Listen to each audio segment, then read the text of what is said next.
நாடு கொடுத்ததுனால ஸ்தோத்திராண்டவரை கொடுக்கும்பா. நாங்கள் உங்களுடைய வார்த்தைக்கு நேராக எங்கள் சேவைகளை திருப்புகிறோம். நீர் எங்களோடு இடைப்படுங்க நாங்கள் கேட்கிறோம். நீர் எங்களை வழி நடத்துங்கப்பா. நீர் எங்களை பலப்படுத்துங்க. உங்களுடைய வார்த்தையும் மன்னாவனால எங்களை நிறைந்து எங்களை திருப்தியாக்கி எங்களை சரி செய்து எங்களை வணைந்து நீர் அனுப்புங்கப்பா.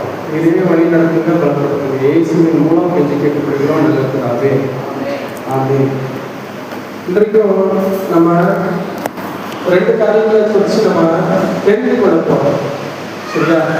இதுல ஒரு விஷயம் நம்மளுக்கு பழக்கமானதுன்னா, இன்னொரு விஷயம் நம்மளுக்கு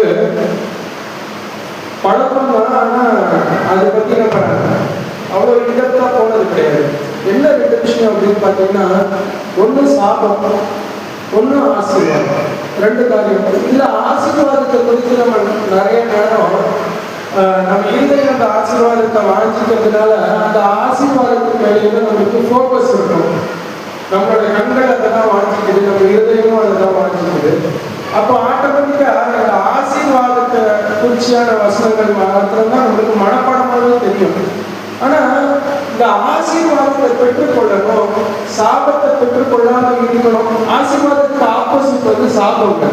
அப்போ இந்த சாபத்தை பெற்றுக்கொள்ளாமல் இருக்கிறதுக்கு ஒரு சில வசனங்கள் இருக்கு. அப்போ சாபம்னு ஒரு சில விஷயங்கள் இருக்குது பைபிள்ல. இன்னைக்கு நம்ம அதை தான் எடுத்து நம்ம வந்து தியானிக்க போறோம். ஒருவேளை எங்களுக்கு ஆண்டவர் நேற்று இந்த மெசேஜுக்கு ரெடி ஆகும் போது அவர் இந்த வசனங்களை தான் கொடுத்தாரு. அவர் என்ன கொடுக்குறாரு அப்படின்னா, எதுக்கு கொடுக்குறாரு அப்படின்னா, நம்ம எல்லாம் இதை தெரிந்து கொள்ளணும் அப்படின்றதுக்காக கொடுக்குறாரு. கொடுக்கப்படுற வசனம் எதுவும் வந்து வீணாக போறது கிடையாது. அப்போ இன்னைக்கு இந்த சாபத்தை குறித்து நம்ம தெரிந்து கொள்ள போகிறோம். அப்போ இந்த சாபத்தினால வர தீங்கான காரியங்கள் என்ன நம்ம வாழ்க்கையில அப்படின்றத தெரிந்து கொள்ள போகிறோம். இந்த சாபத்துக்கு நம்ம எப்படி விலகி இருக்க முடியும், எப்படி விலகலாம் அப்படின்றத பற்றி தெரிந்து கொள்ளணும். சரியா? அப்போ பாருங்க, மார்க்கு 15:34 எழுதுங்க.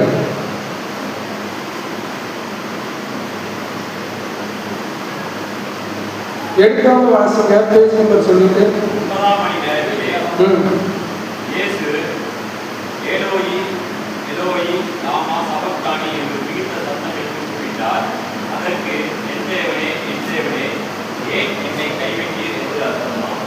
ஒன்பதாம் மணி நேரத்திலே இயேசு மிகுந்த சத்தமிட்டு கூப்பிட்டார், என் தேவனே, என் தேவனே, ஏன் என்னை கைவிட்டீர் என்று அர்த்தமா?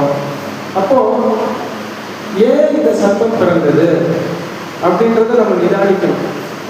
என் தேவனே, என் தேவனே, ஏன் என்னை கைவிட்டீர். அப்போ இந்த நிலைமை என்ன தெரியுமா? ஒரு கைவிடப்பட்ட நிலைமை. கரெக்டா? இந்த நிலைமை எதுக்கு வந்துச்சு? இயேசு கிறிஸ்துக்கு ஏன் இந்த நிலைமை வந்துச்சு? ஏன் பிதா வந்து இயேசு கிறிஸ்துவை கைவிடுற சூழ்நிலை வந்துச்சு, உண்டாச்சுன்னு சொல்லிட்டு யோசிக்கலாம். தெரிஞ்சவங்க சொன்னது, ஏன் இயேசுவை பிதா கைவிட்டுட்டாரு? கைவிட்டதுனால தானே அப்படி ஒரு வார்த்தையை ஆண்டவர் வந்து சொல்றாரு. அப்போ பிதா ஏன் இயேசு கிறிஸ்துவை கைவிட வேண்டிய ஒரு சூழ்நிலை வந்துச்சு?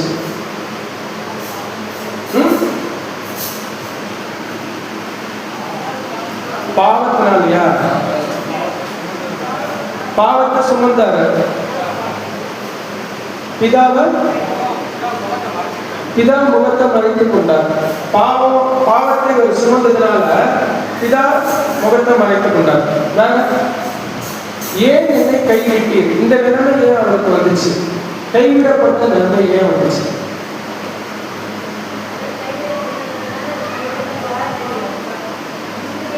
அவர் கைவிடப்பட்டதுனால இன்னைக்கு நம்ம வாழ்வடைகிறோம். ஆனா கைவிடப்பட்ட நிலைமை அப்படின்றது தெளிவா இருக்கு. இந்த வசனம் வந்து அதான் சொல்லுது. அப்போ இந்த வசனத்துல பிதாவே, என் தேவனே, என் தேவனே, ஏன் என்னை கைவிட்டீர், ஏன் என்ன கைவிட்டீங்க அப்படின்னு ஒரு வார்த்தை உண்டா இருக்குதாங்க சிலுவையில. அவ்வளவு பாடலுக்கு நடுவுலையும் கைவிடப்படுறதுதான் பெரிய விஷயமா இருக்குது.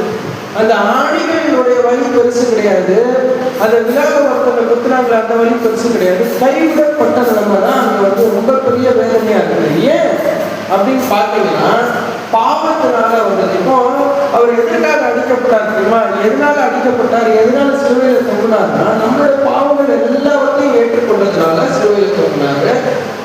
இப்போ கிறிஸ்துவுக்குள்ள நம்மளுடைய பாவங்கள் எல்லாம் உள்ள போயிடுச்சு. போனதுனால என்ன ஆச்சு? பிதாவால அவரோட சஞ்சரிக்க விசாரிக்க முடியல, அவரை காப்பாற்றுறதுக்கு வழி இல்லாம போயிடுச்சுங்க. அதனாலதான் அந்த கைவிடப்பட்ட நிலைமை வந்துச்சு. அப்போ இந்த வசனத்தை ஏன் எடுத்தீங்க? நீங்க என்ன சொன்னீங்க? சாபத்தையும் ஆசீர்வாதத்தையும் குறித்து நம்ம பார்க்க போறோம்னு சொன்னீங்க. அப்போ இது என்ன, இது ஒரு இந்த வசனத்தை எடுத்து நம்ம தியானிச்சுட்டு இருக்கோம் அப்படின்னா, அப்போ இது ஒரு சாபமான நிலைமை, கைவிடப்படுற நிலைமைன்றது சாபமான நிலைமை. இந்த நிலைமை எப்போ வரும் அப்படின்னா, பாவம் செய்யும் போதுதான் வரும். ஒரு பாவமும் அறியாதவங்க, தேவன்ல இருந்து ஒரு பாவமும் அறியாதவர். ஆனா அவர் நம்ம பாவத்தை சுமந்தார், அவ்வளவுதான் அவர் பண்ண வேலை. அவர் பாவத்தை செய்யல, நம்ம கையில இருந்த பாவங்களை வாங்கி அவர் முதுகுல சுமந்துட்டாங்க. அதுக்கே கைவிடப்பட்ட நிலைமை அப்படின்னா, நம்மள நம்ம நிராகரிச்சு பார்ப்போமே, நம்ம என்ன பண்ணிட்டு இருக்கோம் இன்னைக்கு? நம்ம எதை நோக்கி ஓடிட்டு இருக்கோம்? நம்ம இருதயம் ஆசீர்வாதத்தை வாங்கிட்டு கரெக்டா, ஆனா நம்ம கால்கள் எதை நோக்கி ஓடிட்டு இருக்கு? நம்ம கரங்கள் எதை நோக்கி ஓடிட்டு இருக்கு? நம்மளோட செயல்பாடுகள் என்னவா இருக்குது அப்படின்றத நிதானிக்கணும். ஏன்னா சாபம்னு ஒண்ணு இருக்கலாம். அப்போ நம்ம இன்னைக்கு அந்த சாபங்களை குறித்து தியானிக்க போறோம். அப்போ இந்த சாபம் இல்லாம இருக்கிறதுக்கு ஆண்டவர் நமக்கு இருந்து என்னத்தை எக்ஸ்பெக்ட் பண்றாரு அப்படின்றத பார்ப்போம். உபாகமம் 28:15 எடுத்துக்கோங்க. உபாகமம் 28:15.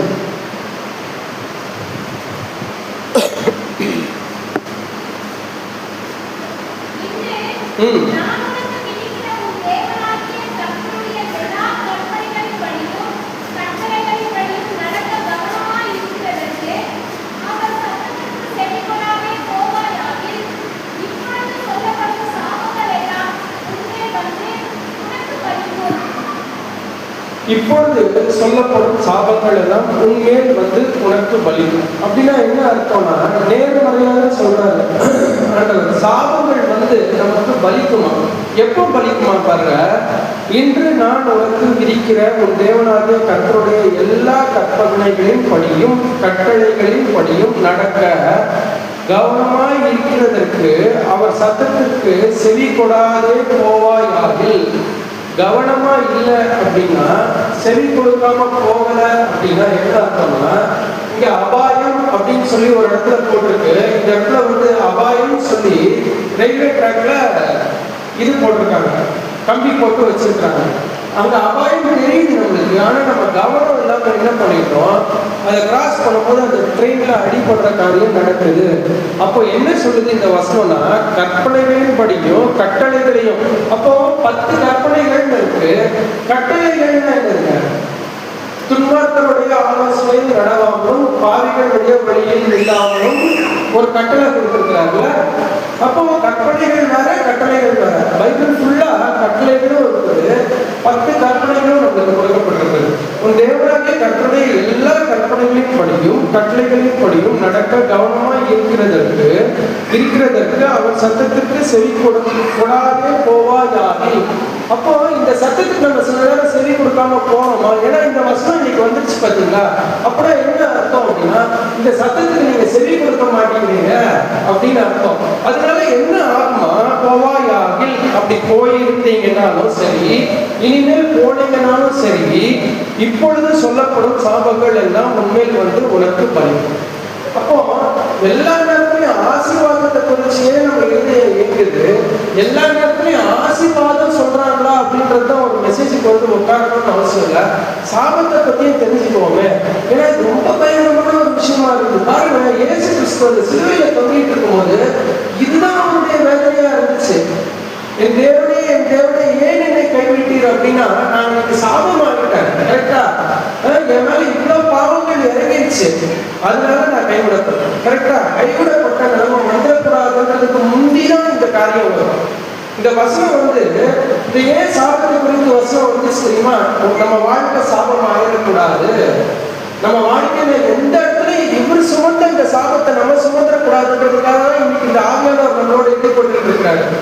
சரியா? கிறிஸ்து அவர் இறந்தாரு, அதுக்கப்புறம் நமக்கு ஆவியானவர் கொடுத்துட்டு போனாங்க. இன்னைக்கும் இந்த ஆவியானவர் தான் நம்மளோட இடைப்பட்டு இருக்கிறாரு, வேற யாரும் கிடையாது. அப்ப சாபம் வந்துடக்கூடாதுன்றதுல பர்டிகுலரா இருக்கிறாரு.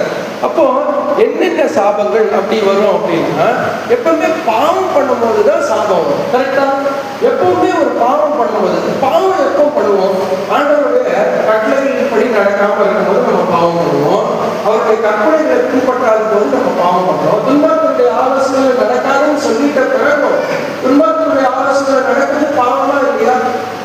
பரியாசம் பண்றவங்க உட்கார்ற இடத்துல உட்காராதுன்னு சொல்றாரு. அப்போ நம்ம எவ்வளவு பேர் பரியாசம் பண்றோமோ இல்லையா? அப்போ அதெல்லாம் பாவங்க. அப்போ அந்த பாவம் என்ன செஞ்சிருமா? சாபமாயிருக்கும். சரியா? அப்போ பாவம் இசிக்வல் டு சாபம். அடுத்தது, இந்த கர்த்தருடைய வார்த்தையில நம்ம கேட்கும் போது என்ன ஆகும் தெரியுமா? கேட்கிறோம் அப்படின்னா என்ன அர்த்தம் அப்படின்னா, நம்ம அதுக்கு செவி கொடுக்கிறோம் அப்படின்னா என்ன அர்த்தம்னா, அதுக்கு நம்ம கீழ்ப்படிய போறோம்னு அர்த்தம். அப்போ நம்ம செவி கொடுத்து அதுக்கு கீழ்ப்படியணும், நம்மளோட இதயத்தை நம்மளுடைய வழியில மாற்றும் போது ஆசீர்வாதத்துக்குள்ள போவோம். அப்போ நமக்கு இந்த உங்களை பார்த்து ஒரு கேள்வி, நீங்க உங்க எல்லாருக்கும் இயேசு கிறிஸ்துவ தெரியுமாங்க? எஸ் ஆர் நோ கேள்விதான், எல்லாம் ஈஸியான கேள்வி. இயேசு கிறிஸ்துவ தெரியுமா?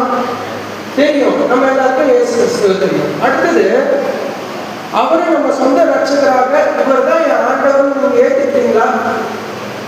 ஏத்துக்கிட்டீங்களா? இவர் தான் என்னோட ஆண்டவர். ஏத்துக்கிட்டோமா? ஆமா, ஏத்துக்கிட்டோம்.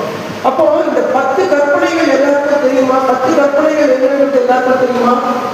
ஆமா, எனக்கு தெரியும், உங்களுக்கும் தெரியும். அப்போ இது எல்லாம் தெரிஞ்சிடும். தெரிஞ்சிட்ட பிறகும் இதுக்கப்புறம் நீங்க இன்னொரு கேள்வி, இதே மாதிரி இயேசு கிறிஸ்துவ தெரியாதவங்க பார்த்துருக்கீங்களா? இயேசு கிறிஸ்துவ தெரியாது எனக்கு அப்படின்னு சொன்னவங்க பார்த்துருக்கீங்களா? பார்த்துருக்கீங்களா? ஆமா, இயேசு கிறிஸ்துவ பத்தி தெரியாதவங்க இருக்கிறாங்க. கரெக்டா? அதே மாதிரி இயேசு கிறிஸ்துவ தன்னுடைய ரட்சகரா தன்னுடைய ஆண்டவரா ஏற்றுக்கொள்ளாதவர்களை பார்த்துருக்கீங்களா? இந்த 10 கற்பனைகளை பத்தி தெரியாதவங்களை பார்த்துருக்கீங்களா? பார்த்துருக்கோம். கரெக்டா?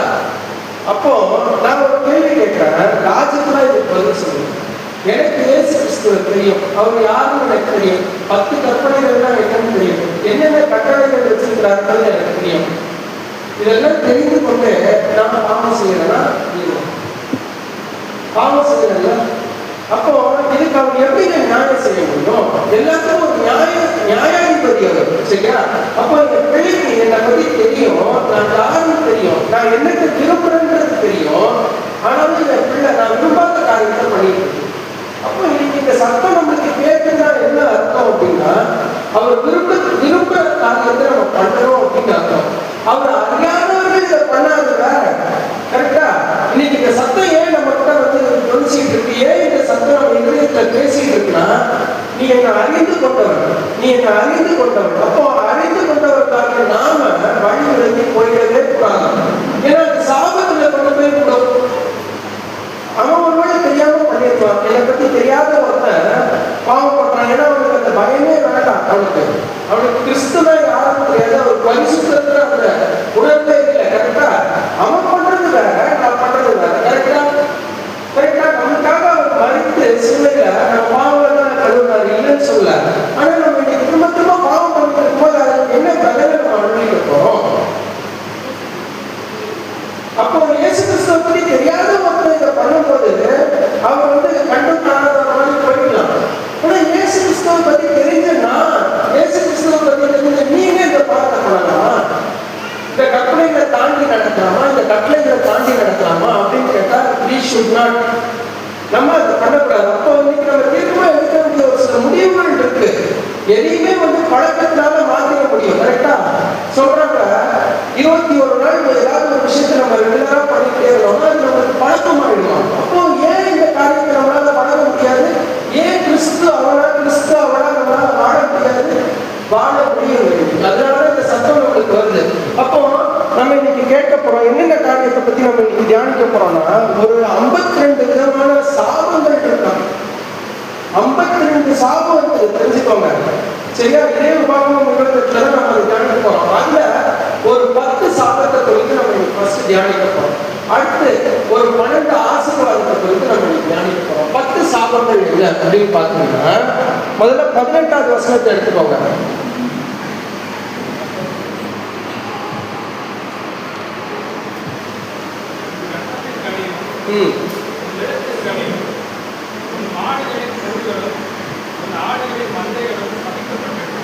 அப்போ உன் கற்பத்தின் கனியும் உன் நிலத்தின் கனியும் உன் மாடுகளின் பெருக்கமும் உன் ஆடுகளின் மந்தையும் சபிக்கப்பட்டிருக்கும். அப்போ என்ன அர்த்தம் அப்படின்னா, நம்மளுக்கு தேவையான எல்லாமே சபிக்கப்பட்டிருக்கும் அப்படின்னு சொல்லப்பட்டிருக்கு. அப்போ அந்த உபாகமம் 28:15 படி நம்ம நடக்கல அப்படின்னா அது என்ன சொல்லிச்சு பார்த்தீங்களா? தெளிவா சொல்லிச்சு. உன் தேவனாகிய கர்த்தருடைய எல்லா கற்பனைகளின் படியும் கட்டளைகளின் படியும் நடக்க கவனமாய் இருக்கிறதுக்கு அவர் சட்டத்திற்கு செவி கொடாதே போவாயாகில். அப்போ நம்ம செவி கொடுக்காம போயிட்டோம், கவனமா இல்லை, நான் கேர்லெஸ்ஸா இருக்கிறேன், பரவாயில்ல நான் இன்னைக்கு இந்த பாவத்தை செஞ்சுக்கிறேன், நாளைக்கு மன்னிப்பு கேட்டுக்கிறேன் அப்படின்ற மாதிரி இருக்கிறது தான் கேர்லெஸ்னஸ். என் தேவன் என்னை மன்னிச்சுவாரு அப்படின்னு சொல்லிட்டு போறது தான் கேர்லெஸ்னஸ். அப்படி சப்போஸ் நம்ம கேர்லெஸ்ஸா இருக்கிறோம் அப்படின்னா என்ன ஆகுமா, ஃபர்ஸ்ட் கற்பத்தின் கனியும் உன் நிலத்தின் கனியும் உன் மாடுகளின் பெருக்கமும் உன் ஆடுகளின் மந்தையும் சபிக்கப்பட்டிருக்கும். அப்போ இந்த சூழ்நிலை நம்மளுக்கு தேவையில்லை. கரெக்டா? இந்த வசனத்தை நம்மளுக்கு கேட்கறதுக்கே இஷ்டம் இல்லை. இந்த வசனத்தை நம்ம கேட்கவும் மாட்டோம், வாசிக்கவும் மாட்டோம், அதை கடந்து போயிடுவோம் ஒருத்தர். ஆனா இன்னைக்கு நிறுத்துறாரு இந்த இடத்துல. ஏன் நிறுத்துறாருன்னா, இந்த சாபம் வந்துடக்கூடாது. இதுதான் பாயிண்ட். இன்னைக்கு நன்மையை சேர்த்துட்டு தான் இந்த தேவன் நம்மளோடையே இருக்கிறாராம். ஆகியானவரை நம்மளுக்குள்ள வச்சது நம்ம நன்மையை பெற்றுக் கொள்றதுக்கு தான். நம்ம இந்த சைடும் அந்த சைடும் அப்போ வழி விலகி போகும்போதுதான் ஒரு சத்தம் வருது. கரெக்டா? எனக்குமே தான் இஷ்டம் கிடையாது. இது என்ன இந்த இதை சாபத்தை போயிட்டு ஒரு இடத்துல சொல்லணுமா? ஆமாமா, சாபத்தை போயிட்டு சொல்லணுமா? ஏன்னா இப்படிலாம் நடக்கும். சோ பி காஷியஸ், என் சத்தத்துக்கு செவி கொடு, ஜாக்கிரதையா இருங்க. அபாயம் போட்டிருக்கும் போது அபாயம் போட்டு 52 அபாயங்கள் இருக்கு அப்படின்னு சொல்லிட்டு இந்த உபாகமம் 28 சொல்லுது. 52 சாபங்கள் இருக்கு. அப்போ எதுக்கு ஒரு 68 வருஷம் இருக்குது. 68 வருஷத்துல 12 வருஷமும் இதெல்லாம் ஆசீர்வாதம், மிச்சம் எல்லாமே சாப்பிடலாம். அப்ப ஏன் இவ்வளவு கொடூரமானவரா தேவன்? இல்ல, கொடூரமானவர் கிடையாது, அவர் நல்லவர். அதனால நம்மளையும் நல்லவரா நடந்து கொள்ள அழைக்கிறார்கள். நல்லவராக நடந்து பார்க்கணும், அது நல்லா இருக்குது. புரியுதா? நம்ம ஒருத்தருக்கு தான தர்மம் பண்ணும்போது நமக்கு நல்லா தான் இருக்குது மனசுக்கு. நம்ம எங்கேயுமே குறைவுபட்டு போறது கிடையாது. கரெக்டா? நம்ம ஒரு பாவம் பண்ணாமே நல்லா இருக்குது பாருங்க, நல்லா தூங்கி எழுந்து உட்காரு. நீதிமான் தான் படுக்கையில திண்டிருக்க முடியும். நம்ம பாவம் பண்ணிட்டு போயிட்டு படுக்கையில படுக்கும்போது அந்த கம்பீர சத்தம் உண்டாகாது. அப்போ இந்த ஏரியாஸ்ல தான் நம்ம கரெக்ஷன் பண்ணணும் அப்படின்னு விரும்புறாரு. ரெண்டாவது பாருங்க, 20வது வசனம் வாசிக்கிறேன் பாருங்க. என்னை விட்டு விலகி நீ செய்து வருகிற உன் துர்க்கிரியைகளின் நிமித்தம் சீக்கிரத்தில் கெட்டு போய் அழியும் மட்டும் நீ கையிட்டு செய்கிறதெல்லாவற்றிலும் கர்த்தர் உனக்கு சாபத்தையும் சஞ்சலத்தையும் கேட்டையும் வரப்படுவார். என்னை விட்டு விலகி நீ செய்து வருகிற. அப்போ ஒவ்வொருத்தரையும் ஆண்டவருக்கு விலகிறோம். கரெக்டா? அப்போ எப்போதான் நம்ம அநியாயம் செய்யறோமோ, எப்போதான் நம்ம தவறு செய்கிறோமோ, அப்போதான் அவரை விட்டு நம்ம விலகிறோம். அவரை விட்டு விலகி போனா என்ன ஆயிடுச்சுன்னா, அவருடைய முகத்தை மறைச்சிட்டாரு. இயேசு கிறிஸ்துக்கு எப்படிதான் முகத்தை மறைச்சாரோ அப்படியே கிறிஸ்து நம்மளுக்கு நம்ம முகத்தை மறைக்கிற அதுவும் நேரிடும். எனக்கு தேவனே ஏன் என்னை கைவிட்டீர், அந்த நிலைமை நம்மளுக்கு வரக்கூடாது. அதனாலதான் இந்த சத்தம் வருது இன்னைக்கு நம்மளுக்கு. அப்போ என்னை விட்டு விலகி நீ செய்து வருகிற உன் துர்க்கிரியைகளின் நிமித்தம். அப்போ துர்க்கிரியைகள் செய்து கொண்டே இருந்தோம்னா என்ன ஆகும் பாருங்க, சீக்கிரத்தில் கெட்டு போய் அழியும் மட்டும். அப்போ கேட்டை வர பண்ணுவார்னு முடியுது. அப்போ கண்டினியூஸா நம்ம ஒரு சில பாவத்தை செய்து கொண்டே இருக்கோம். Never ending. கரெக்டா? நான் வந்துக்கிறேன், ஆமா நான் தான் பண்ணிட்டு இருக்கேன். Never ending. நான் ஆசைப்படுறேன், நான் விருப்பப்படுறேன், ஆனா நான் அந்த பாவத்தை விழுகிறேன். அப்போ இதுக்கு ஒரு ப்ரொசீஜர் இருக்கு. இதுல இருந்து வெளியில வர முடியும். எப்படின்னா நம்ம அதுக்கு பழக்கப்படணும். இதுக்கு நான் பயப்படணுமா? முதல்ல சாபான் நம்ம இருக்கிறது கிடையாது. பயம் வந்துச்சுன்னா நாளையில இருந்து நான் அதுக்கு முயற்சி எடுக்க முடியும். அப்ப இன்னைக்கு இந்த பயத்தை கொடுக்கிறாரு. இந்த மாதிரி பாவத்தை பாராத பரிசுத்த கண்ணாரா இருக்கும் போது நீங்க பாவத்தை பார்த்து கொண்டே இருக்கிறீங்க, பாவத்துக்கு பழக்கப்பட்டு கொண்டே இருக்கிறீங்க, பாவத்தை செய்து கொண்டே இருக்கிறீங்களேன்னு அவருடைய கேள்வியா இருக்குது. அப்போ அடுத்தது பாருங்க, 22 என்ன சொல்லுது பாருங்க. கர்த்தர் உன்னை ஈழையினாலும் காய்ச்சலினாலும் உஷ்ணத்தினாலும் எரிபந்தினாலும் வறட்சியினாலும் கருக்காயினாலும் விஷப்பணியினாலும் பாதிப்பார். நீ அழியும் மட்டும் இவைகள் உன்னை பின்தொடரும். அப்போ இந்த காரியங்கள் நம்மளுக்கு வேணுங்க. அழியும் மட்டும் பின்தொடரும் அப்படின்னா இந்த சாபம் தேவையே விடாது. அப்போ இந்த சாபத்தை நம்ம ஏற்றுக்கொள்ளணுமா? நல்லா யோசிச்சு இன்னைக்கு முடிவு எடுப்போம். அப்போ இந்த பாவத்தை விட்டு விலகினாதான் இந்த சாபத்துக்கு நம்ம தப்ப முடியும். சின்ன பாவம் பெரிய பாவம் கிடையாது, எல்லாம் பாவம் தான். எல்லாத்தையும் எந்த பாவம் செஞ்சாலும் தேவனுடைய முகம் மறைக்கப்படும், கைவிடப்பட்ட நிலைமை வரும். இன்னைக்கு ஒருவேளை இந்த சட்டத்தை கேட்கிற நம்ம எல்லாரும் இயேசு கிறிஸ்துவே நம்பிட்டு இருக்கோம்ல. அப்ப அவர் உங்களுக்கு நல்லது செய்வாரா மாட்டாரா? சொன்ன நல்லது செய்யறதுக்காக இன்னைக்கு இந்த சத்தியம் சொல்லப்படுது. இது யாரையும் வந்து குற்றப்படுத்துறதுக்கோ யாரையும் காயப்படுத்துறதுக்கோ கிடையாது. எல்லா மனிதனும் வந்து பாவம் செய்யும் போது ஒரு சத்தம் வருது. அந்த சத்தமா இதை எடுத்துக்கோங்க. அப்ப இந்த சத்தம் வருது அப்படின்னா இதுல இருந்து நம்ம திருந்தணும். இப்ப பாருங்க என்ன சொல்லுது, நீ அழியும் மட்டும் இவைகள் உன்னை பின்தொடருமா. இந்த சாபம் நம்ம அழியிற வரைக்கும் நம்ம விடாது அப்படின்னா இது வேணாம், உடனே கிள்ளிடுவோம். இல்ல ரொம்ப வேலை ஸ்டேஜ்ல இருக்கோம், புரியுதா? அதனால இன்னைக்கு இந்த சத்தம் வந்துச்சுன்னா என்ன அர்த்தம்னா இதை அவர் கிள்ளி போட போறாருன்னு அர்த்தம். இந்த சாபத்தை கிள்ளி போட போறாரு, இந்த பாவத்தை உங்களுக்கு வந்து இல்லாம எடுத்து போட போறாரு அப்படின்னு அர்த்தம். அடுத்தது பாருங்க 27, நீ குணமாகாதபடி கர்த்தர் உன்னை எகிப்தியரின் எரிபந்தமான பற்களினாலும் மூல வியாதியினாலும் சொறியினாலும் சிறங்கினாலும் வாதிப்பார். அப்போ வாதிப்பார் அப்படின்னு சொல்லி போடப்பட்டிருக்கு. அப்படின்னா என்ன அர்த்தம்னா ஆண்டவர் ஆசீர்வதிப்பார்னு கேள்விப்பட்டிருக்கோம். வாதிப்பார்.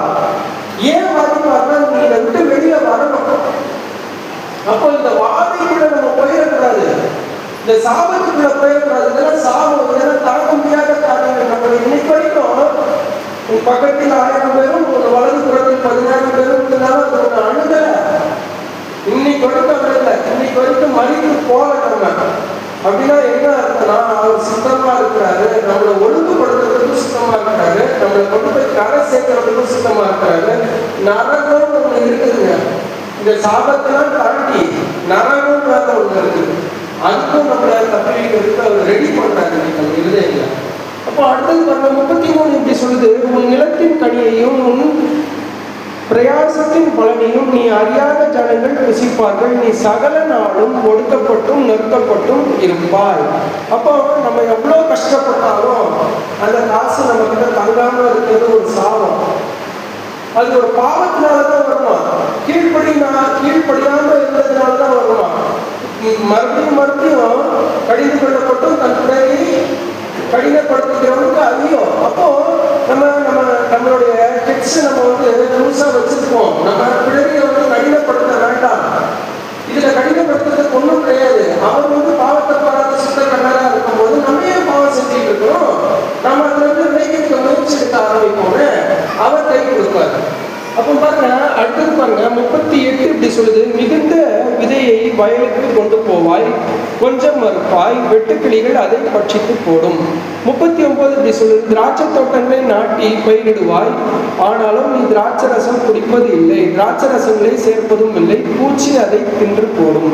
அப்போ வெட்டுக்கிளிகள் வந்து பட்சிக்குமா, பூச்சிகள் வந்து அதை தின்று போடுமா. அப்போ நம்ம எவ்வளவு பிரயாசப்பட்டாலும் அது நம்மளுக்கு தங்காது. அப்போ இன்னைக்கு இந்த எச்சரிக்கையின் சத்தம் எதுக்கு வருது அப்படின்னா, ஃபியூச்சர் இப்படி ஆயிடக்கூடாது மகளே, ஃபியூச்சர் இப்படி ஆயிடக்கூடாது மகளே, அதுல அவர் கிளியரா இருக்காரு. அப்போ நம்மளுக்கு இன்னைக்கு நல்லவராகவே இருக்காரு. அப்போ நன்மையை தருகிற தேவன் தான், ஆசீர்வாதத்தை தருகிற தேவன் தான். ஆனா அவங்க ஆசீர்வதிக்கணும், அவங்க சாபமான காரியங்கள் உங்களுக்கு வெளியில போகணும்ல, அப்பதான் ஆசீர்வதிக்க முடியும். அப்போ இதெல்லாம் வெளியில போகணும் அப்படின்னு அவர் விரும்புறாரு.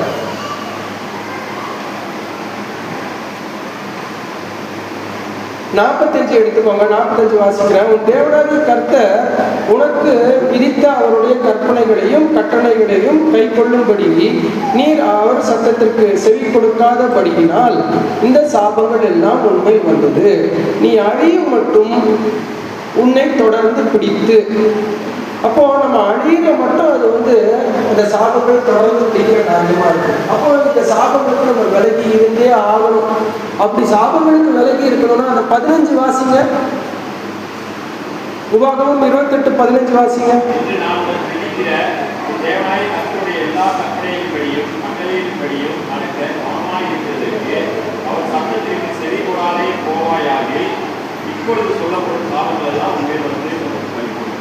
அப்போ செவி கொடாம போனோம்னாதான் இன்னைக்கு இந்த சத்தம் நம்ம கேட்டுச்சுல. இன்னைக்கு நம்ம செவி கொடுத்து மனம் திரும்பி என்ன சின்ன பாவமா இருந்தாலும் சரி, என்ன பெரிய பாவமா இருந்தாலும் சரி, அதுல இருந்து வெளியே வர்றதுக்கு பழக்கப்பட ஆரம்பிக்கணும், பழக ஆரம்பிக்கணும். பாவம் செய்யறதுக்கு பழகினா அதுல இருந்து வெளியே வர்றதுக்கும் பழக முடியும், தெரியுமா? அதுல இருந்து வெளியே வர முடியும். இப்போ எனக்கு இப்போ ரீசெண்டா ஒரு அனுபவம் இருந்துச்சு. என்னன்னா, இது ஒரு பாவம். இந்த ஷார்ட்ஸ் பார்த்துட்டே இருக்கிறாங்க, பார்த்தா 2 மணி நேரம் 3 மணி நேரம் போயிடுது. அப்போ இந்த பாவத்துல இருந்து நான் வெளியில வரணும்னா நான் என்ன பண்ண வேண்டியதா இருக்குன்னா கஷ்டப்பட்டு அந்த போனை ஒழிச்சு வைக்க வேண்டியதா இருக்கு. ஒழிச்சு வச்சுட்டு எனக்கு தூக்கம் வர மாட்டேங்குது. இருந்தாலும் கஷ்டப்பட்டு கண்ணை இருக்கிட்டே படுத்துறது நானும் கொஞ்ச நேரத்தில் என்னால தூங்க முடியும். தூங்குறதுக்கு முன்னாடி ஒரு 3 மணி நேரம் 2 மணி நேரம் என்னோட தூக்கத்தையும் என்னோட அந்த நிம்மதியான உறக்கத்தையும் இந்த ஷார்ட்ஸ் வந்து கெடுத்து போடுறது. சும்மா இந்த ஷார்ட்ஸ் தள்ளி பார்த்துக்கிட்டே இருக்கிறது. ஒரு 2 செகண்ட் 3 செகண்ட் வீடியோ தான் வரும், அதை பார்த்துக்கிட்டே இருக்குது. அப்போ இது ஒரு பாவம் தான். நம்மளுக்கு பக்திக்கு உண்டாக்காத காரணம் எதுனாலுமே அது பாவம் அப்படின்னு சொல்லப்படுது. அப்போ நம்ம கேட்க கடமைப்பட்டிருக்கோம்ல, இது எனக்கு பக்தி விருத்தி உண்டாகுதா? சத்தியமா எதுவுமே கிடையாது. டயர்டா வர ஆகுது. அது இல்லாம நான் அதை பார்த்த அந்த காட்சிகளே திரும்பி என் மண்டையில ஓடிக்கிட்டே இருக்க எனக்கு நிம்மதியான தூக்கமும் கிடையாது. அப்போ இதுல இருந்து வெளியில வரணும் நான் முயற்சி எடுக்கணும்ல முதல்ல. அப்போ தேவன் நமக்கு எதிர்பார்க்கறது என்ன தெரியுமா? நம்ம முயற்சி எடுக்க வேண்டிய ஒரு சில ஏரியாஸ் இருக்குது. அந்த ஏரியாஸ்ல நம்ம முயற்சி எடுக்கும் போது என்ன இருக்கு தெரியுமா? எனக்கு 1 மணி நேரம் தூக்கம் கட்டும் போது தவிர அதுக்கப்புறம் நான் நல்லா அயர்ந்த நிலைக்குள்ள போயிடும், சமாதானத்துக்குள்ள போய் பிரவேசிக்கிறது. அப்போ அது ஒரு பாவம். அந்த பாவத்தை விலகும் போது நம்ம சமாதானத்துக்குள்ள பிரவேசிக்க முடியுது.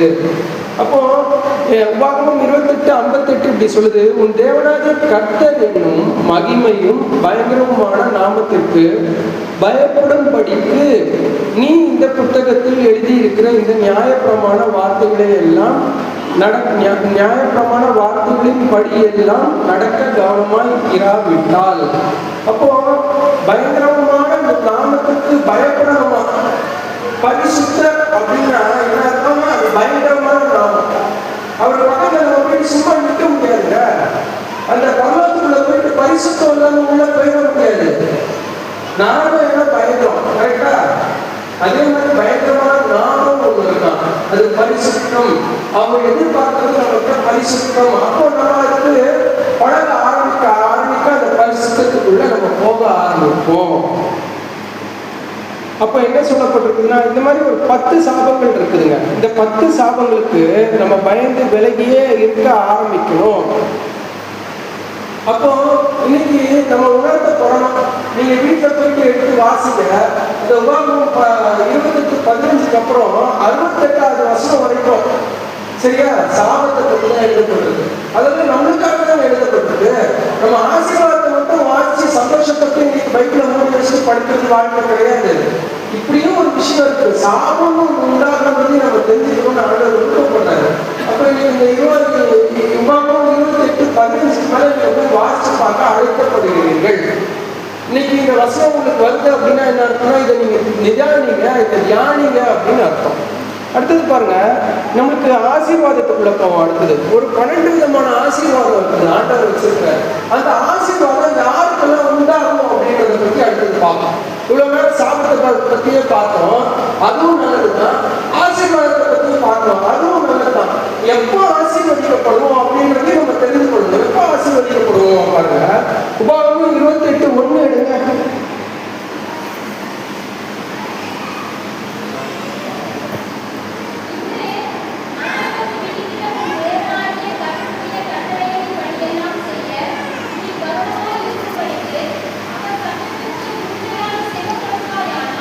ஆமென். அப்போ என்ன சொல்லப்பட்டிருக்கு பாருங்க, விதிக்கிற உன் தேவனாகிய கர்த்தருடைய கட்டளைகளை எல்லாம் செய்ய நீ கவனமா இருக்கும்படிக்கு. கட்டளைகளின்படி செய்ய கவனமா இருக்கும்போது, அப்போ விபச்சாரம் செய்யாதிருப்பாயாக அப்படின்னு சொன்னா அந்த விபச்சாரம் செய்யாம இருக்கிறதுக்கு கவனமா இருக்கும்போது, கொலை செய்யாதிருப்பாயாக அப்படின்னா கொலை செய்யாம இருக்கிறதுக்கு கவனமா இருக்கும்போது, களவு செய்யாதிருப்பாயாக அப்படின்னா கண்ட தராசையோட கடைக்குள்ள நான் ஏற்காம இருக்கணும்னு நான் கவனமா இருக்கும்போது, புரியுதா? என்ன தெளிவா சொல்லிட்டு நீ கவனமா இருக்கும்படிக்கு அவர் சத்தத்திற்கு உண்மையாய் செவி கொடுப்பாய். ஆனால் உண்மையா செவி கொடுக்கிற விஷயம் ஒண்ணு இருக்குது பாருங்க. நீ செவி கொடுப்பாய் ஆனால் சொல்லப்படல, நீ உண்மையாய் செவி கொடுப்பாய் ஆனால். அப்போ இன்னைக்கு நம்ம சும்மா நம்ம இருதய பிராரமாக உட்காரணும். உண்மையா முழு இருதயத்தோட அதை கேட்கும் போது உண்மையாய் செவி கொடுப்பாய் ஆனால். அப்ப இன்னைக்கு நம்ம எப்படி செவி கொடுக்கணும் இருக்கு. தேவனுக்கு நான் உண்மையா தான் செவி கொடுப்பேன். நான் சும்மா ஏதோ ஒரு கடமைக்கு தான் உட்காந்து கேட்டுட்டு இருக்கேன். 2 விஷயம் இருக்கு. அப்போ உண்மையாய் செவி கொடுப்பாய் ஆனால். அப்போ இந்த மாதிரி செவி கொடுக்கும் போது ஒரு 12 ஆசீர்வாதங்கள் இருக்குங்க. என்ன அப்படின்னு சொல்லி பார்த்துருக்குன்னா, அந்த உபாகமம் 28:1 2வது பகுதி எப்படி சொல்லுது, உன் தேவனாகிய கர்த்தர் பூமியில் உள்ள சகல ஜாதிகளிலும் உன்னை மேன்மையாக வைப்பார். அப்போ உண்மையா அவருடைய வசனங்களுக்கு செவி கொடுக்கும் போது ஜாக்கிரதையா இருந்து பாவத்தை செய்யறதுக்கு விலகி, கரெக்டா பாவத்துக்கு செத்து நீதிக்கு பிழைக்கணும்னு எழுதப்பட்டிருக்குது. அப்போ அந்த பாவத்துக்கு சாகிற காரியம் நடக்கணும். பாவம் எப்போ ஓயும் எப்போ சாகும் தெரியுமா? நம்ம அதை பண்றதுல இருந்து வெளியில விலகும் போதுதான் அது சாகும். அந்த பாவம் கரெக்டா பாவத்துக்கு செத்து நீதிக்கு பிழைக்கணும். அப்போ நான் ஷார்ட்ஸ் பார்க்கிறேன், அந்த பாவத்துக்கு நான் எப்படி சாகணும் அப்படின்னா, நான் வந்து அந்த மகள் எடுத்து சிரிக்கணும். முதல்ல என்னோட பெட்ரூம் பிள்ளைய கொண்டு வரக்கூடாது. நான் படிக்கிறது முன்னாடி அப்படின்னா நான் செத்து நீதிக்கு பிழைக்க முடியும். இல்லை கரெக்டா? ஏன்னா நம்மளோட தரிசனங்களால பேசணும். நம்ம கூட நம்ம கூட சொப்பனால பேசணும். நம்மளோட ஃபியூச்சரை அவங்களுக்கு சொல்லணும் அப்படின்னு அவர் வெயிட் பண்ணிட்டு இருக்கும்போது நான் 2 மணி நேரம் 3 மணி நேரம் நான் கரைப்படுத்திடுறேன் இந்த ஷார்ட்ஸை பார்த்து. கரெக்டா உடம்பு தானே அது என்ன பக்தி இருக்கு எனக்கு அது எதுவுமே கிடையாது. அதை நான் கரைப்படுத்தி நான் போய் படுத்துக்கும் போது அதே தான் துணியாக நைட்டு ஃபுல்லாக என் மனசு போடும். தேவன் என்னோட பேசுறதுக்கு வாய்ப்பு இல்லாத ஆகிடும். சரி, அப்போ உன் தேவனாகிய கர்த்தர் பூமியில் உள்ள சகல ஜாதிகளிலும் உன்னை மேன்மையாக வைப்பார். நான் கவனமா இருக்கும்போது என்னை மேன்மையாக வைப்பார். கருத்தா அவரை கவனிக்கும் போது மேன்மையாக வைப்பார். அடுத்தது பாருங்க, 3வது வசனம் இப்படி சொல்லுது, நீ பட்டணத்திலும் ஆசீர்வதிக்கப்பட்டிருப்பாய், வெளியிலும் ஆசீர்வதிக்கப்பட்டிருப்பாய். இதுதாங்க வேணும். எல்லா இடத்துலையும் ஆசீர்வதிக்கப்பட்டிருக்கிற ஒரு நிலைமை தான் வேணும். அப்போ இந்த நிலைமை மாறுது, எனக்கு ஆசீர்வாத குறைச்சல் வருது அப்படின்னா ஏதோ ஒரு இடத்துல மிஸ்டேக் இருக்குது அப்படின்னு அர்த்தம். ஏதோ ஒரு இடத்துல ஒரு பாவம் இருக்குது, ஏதோ ஒரு சின்ன பாவமா இருக்குது, ஒரு சிலருக்கு பெரிய பாவமா இருக்குது. ஆனாலும் அதை விட்டு வெளியே வரணும்னு ஆசைப்படுறோம். கிறிஸ்தவர்களாக நாம இயேசு கிறிஸ்துவ என்ன பின்பற்றுறோம்ல, அதனால நம்ம ஆசைப்படுறோம் அதுல இருந்து வெளியே வரணும். ஆனாலும் இந்த வரைக்கும் ஆசைப்படுறோமே தவிர முயற்சி எடுக்க ஆரம்பிக்கணும். அப்போ நம்ம முயற்சி எடுக்க ஆரம்பிக்கும் போது இந்த ஆசீர்வாதத்துக்குள்ள நம்ம கடந்து செல்லுவோம். 4வது வசனம் இப்படி சொல்லுது, உன் கற்பத்தின் கனியும் உன் நிலத்தின் கனியும் உன் மாடுகளின் பெருக்கமும் உன் ஆடுகளின் மந்தைகளின் பெருக்கமும் மிருக ஜீவன்களின் பலமும் ஆசீர்வதிக்கப்பட்டிருக்கும். எல்லாமே ஆசீர்வதிக்கப்பட்டிருக்கும். உன் கூடையும் மாப்பி செய்கிற உன் தொட்டியும் ஆசீர்வதிக்கப்பட்டிருக்கும். நீ வருகையிலும் ஆசீர்வதிக்கப்பட்டிருப்பாய், போகையிலும் ஆசீர்வதிக்கப்பட்டிருப்பாய். அப்போ 3 வேளையில நமக்கு இன்னைக்கு என்னால ஒரு வேளை தான் சாப்பிட முடியுது, இல்ல 2 வேளை தான் சாப்பிட முடியுது, ஒரு வேளை என்னால சாப்பிட முடியல, 2 வேளை என்னால சாப்பிட முடியலன்ற சூழ்நிலை மாறும். யோசிச்சு சொல்லப்படுறோம் பார்த்தீங்களா? சில நேரம் சாப்பாடு கூட யோசிக்கிறோம். 60 ரூபாய் அரிசி வாங்கிக்கலாமா, இல்ல 40 ரூபாய் அரிசியை மேனேஜ் பண்ண முடியுதா? யோசிக்கிறோம். சில நேரம் இந்த மாதிரி காரியங்கள்லாம் மாறும். இந்த மாதிரி காரியங்கள்லாம் மாறணும்னா எனக்கு இந்த சத்தத்துக்கு கவனமா செஞ்சு கொடுக்கணும், உண்மையா செஞ்சு கொடுக்கணும். சும்மா இல்ல, இந்த தேவனோட பேசிட்டு இருக்கும்போது அதை ஜாக்கிரதையோட நம்ம அதை அணுகணும். அப்போ அணுகும் போது ஆசீர்வாதத்துக்குள்ள கொண்டு போவாரு. உனக்கு விரோதமாக எழும்பும் உன் சத்துருக்களை கர்த்தர் உனக்கு முன்பாக முறிய அடிக்கும்படிக்கு ஒப்பு கொடுப்பார். ஒரு வழியாய் உனக்கு எதிராய் புறப்பட்டு வருவார்கள், 7 வழியாய் உனக்கு முன்பாக ஓடி போவார்கள். ஏன் தெரியுமா? நீ இன்னைக்கு மாறதுக்கு ஒன்று ஒப்பு கொடுக்கப்படுகிறனால உன் சத்துருக்கள் எல்லாத்தையும் 7 வழியா வெளியில போடுறாங்க. அதுதான் தேவன் உங்களோட கேட்கப்படுது. இன்னைக்கு நம்ம மாறதுக்கு ஒப்பு கொடுத்தோம் பார்த்தீங்களா? கொஞ்ச நேரத்துக்கு முன்னாடி இந்த சாபங்களை குறித்து பேசும்போது நம்ம இருதயம் யோசிக்க ஆரம்பிச்சு பார்த்தீங்களா? ஏன் யோசிக்க ஆரம்பிச்சாது? ஆரம்பிக்க வச்சாது தெரியுமா? ஏன்னா இந்த காரியங்கள் நடந்தே ஆகணும், சத்துருக்கள் முன்னெடுக்கப்படணும். ஆண்டவர் உங்களோட இருக்கணும். இந்த பாளையத்துல அவர் உணர்விட்டு இருக்கிறாரா? நம்ம பாளையத்துல உணர்விட்டு இருக்கிறாரா? ஏன்னா அசோசியான காரியத்தை இருந்துச்சுன்னா அதை எடுத்து போடுறதுக்கு அவர் உணர்விட்டு இருக்கிறாரா? அதனால நம்மளும் அசோசியான காரியங்களை வெளியில எடுத்து போட அழைக்கப்படுகிறோம். அப்போ கர்த்தர் உன் களஞ்சியங்களிலும் நீ கையிட்டு செய்யும் எல்லா வேலைகளிலும் உனக்கு ஆசீர்வாதம் கட்டளையிடுவார். உன் தேவனாகிய கர்த்தர் உனக்கு கொடுக்கும் தேசத்திலே உன்னை ஆசீர்வதிப்பார். நீ உன் தேவனாகிய கர்த்தரின் கட்டளைகளை கைக்கொண்டு அவர் வழியில் நடக்கும் போது கர்த்தர் உனக்கு ஆணையிட்டபடியே உன்னை தமக்கு பரிசுத்த ஜனமாக நிலைப்படுத்துவார். நிலைப்படுத்துற காரியம் நடக்கும். அப்போ பரிசுத்த ஜனமாக உன்னை நிலைப்படுத்தணும்னா அப்போ நம்ம கவனமாக அந்த வசனத்தை கேட்டு அந்த வசனத்துக்கு செவி கொடுத்து நம்ம இருதயங்களை மாற்றும் போது இந்த காரியம் நடக்கும். நடக்கும்? நம்மளுக்கு நிலைப்படுத்துகிற காரியம் நடக்கும். எப்படி நிலைப்படுத்துவாங்க? பரிசுத்த ஜனமாக நிலைப்படுத்துவாங்க. அப்போ பரிசுத்த ஜனமாக நம்ம நிலைப்படணும் அப்படின்னா இந்த பாவத்துக்கு செத்து நீதிக்கு பிழைக்கணும். இந்த காரியம் நடக்கணும் நம்ம வாழ்க்கையில. அடுத்தது பாருங்க, 10வது வசனம், அப்பொழுது கர்த்தருடைய நாமம் உனக்கு தரிக்கப்பட்டது என்று பூமியின் ஜனங்கள் எல்லாம் கண்டு உனக்கு பயப்படுவார்கள். இன்றைக்கு நம்ம எல்லாரையும் பார்த்து நம்ம தான் பயந்துட்டு இருக்கோம், தவிர யாரும் நம்மளை பார்த்து பயந்து விலகிறதுக்காக நடக்கல. அப்போ இன்னைக்கு அப்படி நடக்கணும், அந்த மாதிரி ஒரு காரியம் இருக்கணும், உங்க மேல ஒரு மரியாதை இருக்கணும், உங்க மேல ஒரு பயம் இருக்கணும், நீங்க வரும்போது உங்களை மதிக்கணும். அப்போ ஒருத்தர் யாரும் மதிப்பாங்க தெரியுமா? ஒரு ராஜா மாதிரி இருக்கிற ஒருத்தர் தான் மதிப்பாங்க. அவனை பார்த்தா தான் பயம் வரும். அப்போ ராஜா மாதிரி நமக்கு ஒரு மேன்மை கிடைக்கும்னா நம்ம இந்த பாவத்தை நம்ம வாழ்க்கையை விட்டு விளக்கணும். கரெக்டா? அப்போ நம்மளை படைத்தவர் ராஜாக்கு ராஜா, அவர் அவருடைய சாயலாக நம்மளை படைச்சாராம். ராஜாக்களை போல ராணிகளை போல வாழணுன்றதுக்காக நம்ம படைச்சாராம். ஆனா அந்த சாயலை நம்ம கருத்து கொள்றதுக்கு அஜாக்கிரதையா இருக்கும். அதனால நம்ம இன்னைக்கு ஜாக்கிரதையோட அந்த சாயலை கருத்து கொள்ளுவோம். கருத்து கொள்ள நம்ம பழக பழக பழக அது ஈஸியாகிடும். பாவத்துக்கு சாக முடியும். பழக பழக பாவத்துக்கு சாகணும், நீதிக்கு பிழைக்க ஆரம்பிப்போம். அப்போ பாருங்க, உனக்கு கொடுப்பேன் என்று கர்த்தர் உன் பிதாக்களுக்கு ஆணையிட்ட தேசத்திலே கர்த்தர் உன் கற்பத்தின் கனியினாலும் உன் மிருக ஜீவனின் பலனினாலும் உன் நிலத்தின் கனியினாலும் உனக்கு பரிபூர்ண நன்மை உண்டாக கட்டளை இடுவார். அப்ப பாருங்க, இந்த மாதிரி கட்டளை இடுவார். எப்போ கட்டளை இடுவார் தெரியுமா? என் மகன் மாறிட்டான், என் மகனோட இருதயம் மாறிடுச்சு, அவன் எனக்காக நினைக்கணும்னு நினைக்கிறான், அவன் பாவத்துக்கு சாகணும்னு நினைக்கிறான், நீதிக்கு பிழைக்கணும்னு நினைக்கிறான், அதனால நான் கட்டளை இல்லை அப்படின்னு சொல்லிட்டு கட்டளை இடுவான்.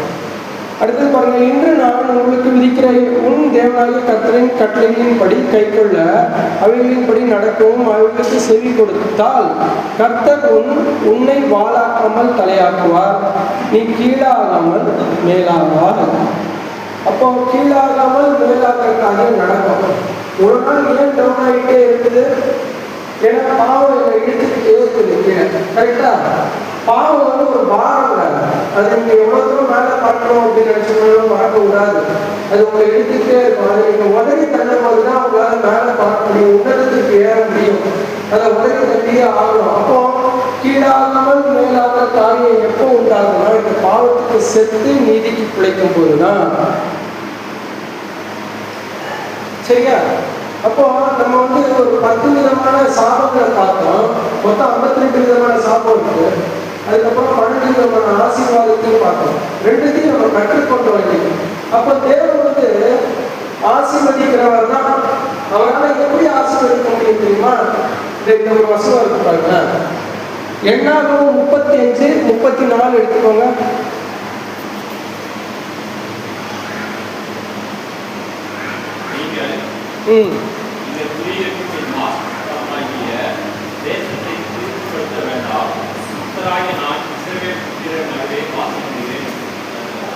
இப்போ பாருங்க, அவர் என்ன பண்றாரு பாருங்க. இந்த எண்ணாகமம் 35:34 இப்படி சொல்லுது, நீங்கள் குடியிருக்கும் என் வாசஸ்தலமாகிய தேசத்தை தீட்டுப்படுத்த வேண்டாம். ஏன் தீட்டுப்படுத்த வேண்டாம்னு சொல்றாரு தெரியுமா? ஏன்னா அது சாபத்தை கொண்டு வந்துடும். நீங்க இருக்கிற தேசத்துல உங்களுக்கு சாபம் வர வேண்டாம் அப்படின்னு நீங்க நினைக்கிறீங்கன்னா நீங்க தீட்டுப்படாம இருங்க. கரெக்டா? தீட்டுப்படாம இருக்கிறதுனா எந்த கரையும் என்னோட இருதயத்துல ஏறக்கூடாது, தீட்டுப்பட வேண்டாம். கர்த்தராகிய நான் இஸ்ரவேலின் புத்திரர் நடுவே வாசம் பண்ணுகிறேன் என்று சொல் என்றார்.